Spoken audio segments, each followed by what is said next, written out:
Good morning and welcome back to One Boat Chaplaincy. This is my first time I'm with you since One Boat came back from the break, and a lot is happening actually in the world, and a lot is happening around us, near and far.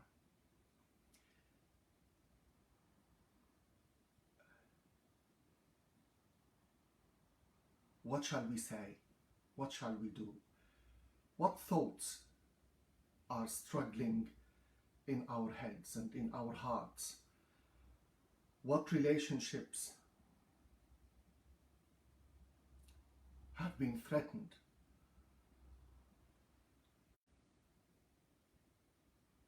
What people have we lost? We are worried to lose? Or we are praying for people who are in pain? I can think of many. I can think of people in this country. I can think of people in the Near East. I can think of people especially in the United States, in Canada, in Hong Kong. We need each other. We need the peace of heart. We need Christ to give us this deep, deep peace that He promised us to give. I want to share with you this prayer about peace. Let us pray. Jesus, you renounced violence, loved everyone, practiced nonviolence, embodied peace, resisted injustice, and gave your life in perfect nonviolent love for all humanity. Jesus, you call us to renounce violence, love everyone, practice nonviolence, oppose war, dismantle nuclear weapons, resist injustice, embody peace and love, and live your commandment, love your enemies. God of peace, you are our Lord and Savior, our brother and friend, our life, our hope, our peace. God of peace, be with us now as we come before you this morning to repent of our violence and hear your word of peace. Help us to become your holy people of the gospel of love, that we might follow the path of Jesus, to love one another as He has loved us, to love our enemies, to reconcile with everyone, to resist injustice and pursue a new world without war, poverty, and stop hurting each other and hurting the planet. We ask this in the name of the Prince of Peace, our brother, our friend, our Lord, and our Savior, Jesus Christ. Amen.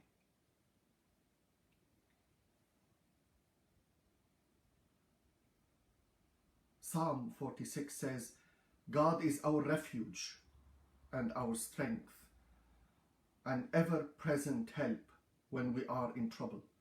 So we shall not be afraid, though the earth be in turmoil, though mountains tumble into the depths of the sea, and its water roar and seethe, and the mountains quake.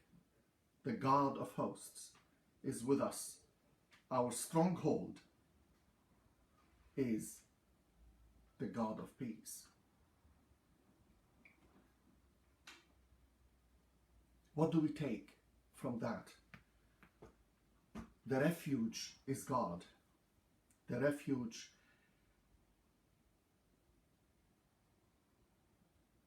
is actually one another. We look around us in Europe and we see we are back in almost total lockdown. People are still being hurt by the virus. Actually, looking everywhere, I see people who are fed up of the virus, people who are revolting against what we are asked to do by the government. Other people are angry because other people are not following the rules and regulations. But one fact remains: whatever you think about the virus, when I look east and west, I see people are hurt by the virus. Yesterday I heard about a young man who is struggling in Syria, and I've been thinking about him and for all those who are affected by the virus. I tell you one thing: whether you are angry, whether you are in peace about it, or frustrated, or you want to revolt against the situation, remember, many people are losing their lives, many people are losing their livelihoods, many people are losing loved ones, and many people are struggling mentally and psychologically in isolation or quarantines or in any way that should not be a human condition. So let's calm down and hold each other in prayers and return to our refuge, the God of peace and the God of love. Let's create an opportunity out of this situation to reach out to each other and help each other and plant a smile on a face, a stranger, by an act of kindness. When I look west and I see the situation in the United States, it's not very pretty. Also, the election is coming very soon, and people are polarized, and the rhetoric is hostile and far from being peaceful or democratic or comforting or encouraging for the people. I see language that, for me, it's hurtful, sometimes offensive.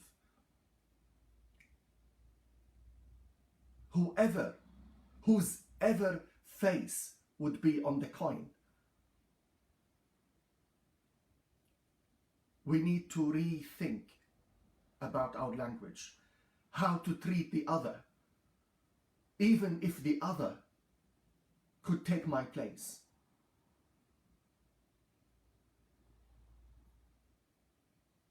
If I look around in Europe, in France, a storm is enveloping this country, and a lot of high emotions for a lot of our brothers and sisters, Muslims around the world. I say, yes, we could be offended by a lot of things around us. We could be hurt in our feelings because someone couldn't be as accommodating or tolerant to what we believe or something dear to us. But nothing at all, no offense in the world, that's for me, could justify violence and killing innocent people in the name of my feelings towards what I believe in. No, sorry. It's a political game and we all know it. It's a political card and we all know it. But no offense in the world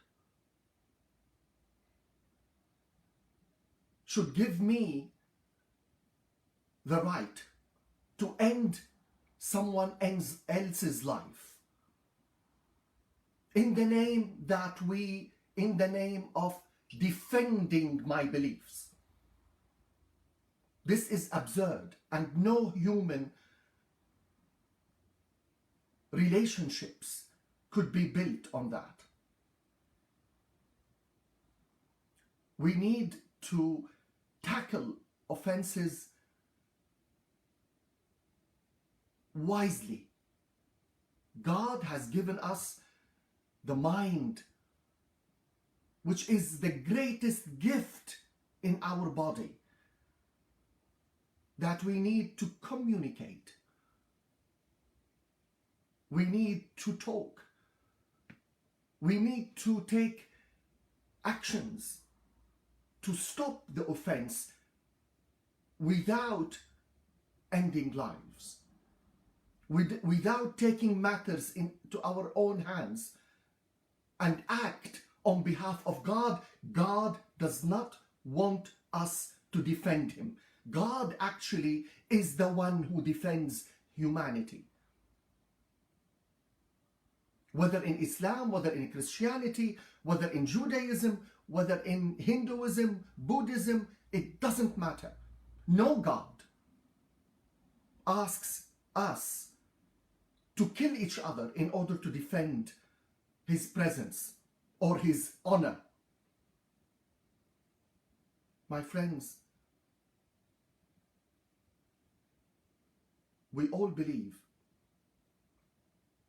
that human dignity should be the center of priority when we deal with each other, when we build relationships. Let's not add oil on the fire. We all know that politicians rush and are quick to add oil on the fire for political gains. And we still fall in the same trap. And we believe them, and our emotions go high. And we want to react, and we want to hurt others. This is not the way that we build our lives, our societies, and our world. We have already enough violence in the world. We don't need to add just because we are offended. We need to face the offense with wisdom, with dialogue, with regulations, with lobbying, with policies, with plans, not justifying individuals to attack other individuals and take their lives because they are angry and because they were moved by the offense. This is madness. This is not faith. This is total madness. If everyone offended anyone, the other would take the matters in their hands and kill the other, then we are in a jungle, not in a human society. We need to respect each other's feelings and beliefs and faiths. We need to stand together against violence, against offending faith symbols.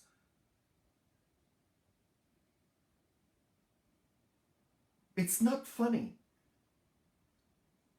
to hurt someone else's beliefs or faith or values or symbols or holy sites or people, or this is not funny. Smiles can be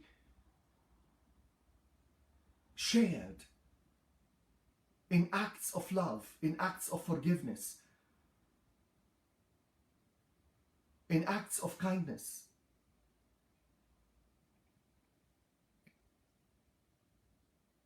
This morning, it seems we are looking east and west and Europe and everywhere. We see tension. We see polarization. We see that we are not evolving as human beings created on the image of God to be like Him. The image of God in us is still under a thick layer of dust. That dust is the dust of hatred, the dust of anger, the dust of selfishness, the dust of greed.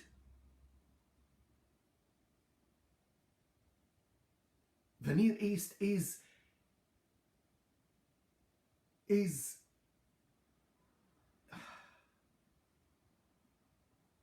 under enormous pain and suffering and violence and hatred because of greed, and our politicians don't want to give up their chairs. And it seems a political chair like Prime Minister or President or any power has such magic and control over some people's lives that they are ready to destroy millions of lives to keep this chair. And unfortunately, in the Near East, and also it seems in the West and in the United States, politicians are still able to stir feelings and go to sensitive areas in the hearts of the people and use it in order to gain more power. Instead of talking to people about how they want to make their lives better. No. Many politicians now, they are reverting to a rhetoric or language that try to capture an emotional area in our hearts and in our minds that could in this way control us.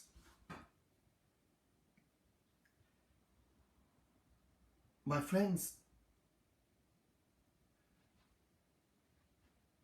love also captivates hearts. Peace also builds a lot of lives and builds a lot of relationships that make our lives better. Now, we are facing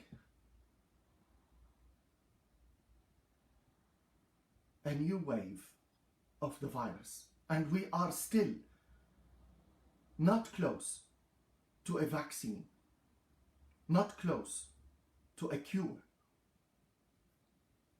And we still see people are suffering. We need to put all this in one perspective. The violence, the political greed, the virus, the hurt we cause each other. All those are symptoms of our broken humanity. Our humanity that needs to be restored in the power of the resurrection. You know, this morning, what is moving my being is this tension, but at the same time, dialogue and power between the cross and the resurrection. When we carry a cross, let us remember that in Good Friday, the disciples of Jesus Christ ran away and didn't stay with him. They saw him defeated on the cross. They saw him weak. But then the resurrection came to give them hope.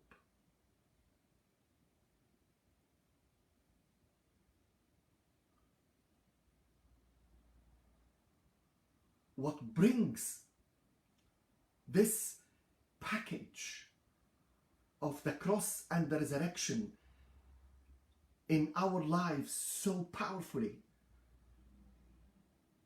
is hope. Yes, we are passing through a very difficult virus, hitting loved ones, hitting people that are dear to us. Yes, we are seeing political unrest, violence around us. We are seeing relationships are broken. Yes, we are seeing anger, hate, frustration. But as we face all this, let us lift this to the loving God. Yes, even in the middle of trouble, suffering, pain, we lift our heads to the throne of grace, and we see hope.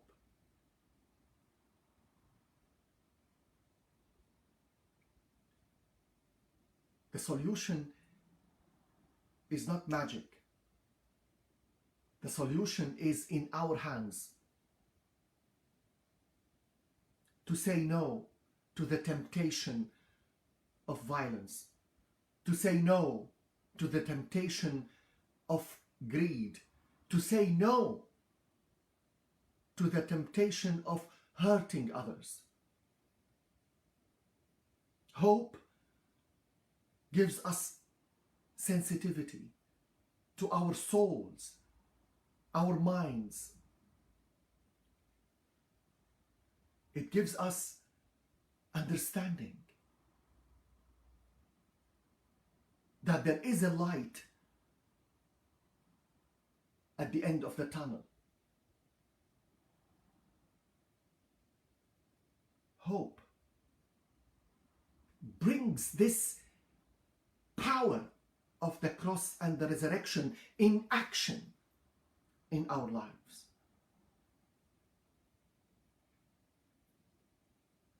At the end of my meditation, I want to call you to have a call. The call that we all pray, not at the same time, but in the same spirit. Not in the same day at the same minute, no. Whenever you like, but with the same heart. Let us pray that whatever the cross we are facing, whatever the suffering we see around us or in our lives, in the lives of people we care for, we care about, we love, we value, let us pray for hope. Let us pray that the God of peace and the God of hope may fill our lives and our hearts with the hope that He is in control, not us. And that love is in control, not hatred. That is, human dignity is in the center of our priority, not killing or ending innocent people's lives. May the Lord of hope, the Lord of love, the Lord of creativity, and the Lord of the cross and the resurrection fill our lives and our hearts with His love, with His power to reconcile our differences and to stretch our hands to each other in the spirit of respect, in the culture of life and the culture of love, because God is love, and who abides in love abides in God, and God abides in us. Amen.